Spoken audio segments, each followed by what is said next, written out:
Hoping to deter more attacks and protect our ships and cargo in the Red Sea. The Biden administration relisting Yemen's Houthi rebels as a global terrorist group now. The Iranian-backed group was designated as a terrorist organization back in January of 2021, but was quickly delisted by President Biden when he entered office in efforts to end Yemen's ongoing civil war.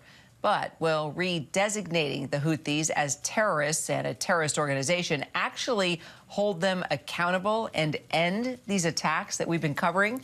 Our chief national correspondent, Matt Gutman, is in Tel Aviv. Also, former Deputy Assistant Secretary of Defense Mick Mulroy joins us for this discussion as well. Mick, by redesignating the Houthis as terrorists, what's in it for us? I mean, can we go after them with more force? How does this change the rules?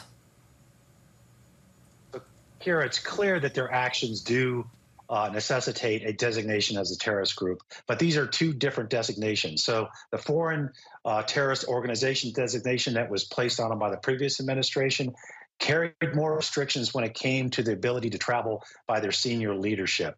But it also really restricted any contact with them, which the problem was that impeded humanitarian aid into Yemen. So that is why, and that was stated why, the current administration dropped that designation. The new designation is a specially designated global terrorist. So it does have a lot of the same financial restrictions, but it doesn't. It gives the ability of the president to carve out that humanitarian restriction, which is very needed because 21 million Yemenis rely on food aid. So that's the difference between the two. So it does impose a lot of financial restrictions and restrictions to financial markets on the Houthis, also known as Ansar Allah.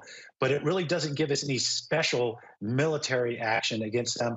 But we're going to continue depleting their ability to shoot at commercial traffic. So then what would those financial restrictions do and impact what we're seeing now?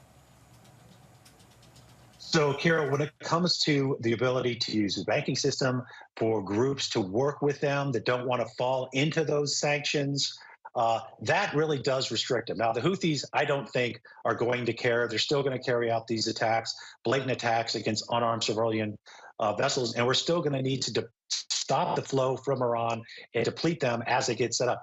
But this is going to push other groups to not have anything to do with them, including businesses, and they do rely on that for a lot of the weapons and stuff they purchase into Yemen for the Houthi government. All right, from the Houthis attacks to the hostages in Gaza. Matt, this is where I want to talk to you and this new deal with Hamas to get medication to hostages in captivity. You know, it's broader than expected. So can you kind of break down what exactly this deal means and how, you know, both sides were able to negotiate a deal? It's been in the works, Kira, for weeks now. Israel started talking about getting aid and the Red Cross officials into wherever Hamas is holding these hostages a couple of months ago. This deal was facilitated by Egypt and Qatar.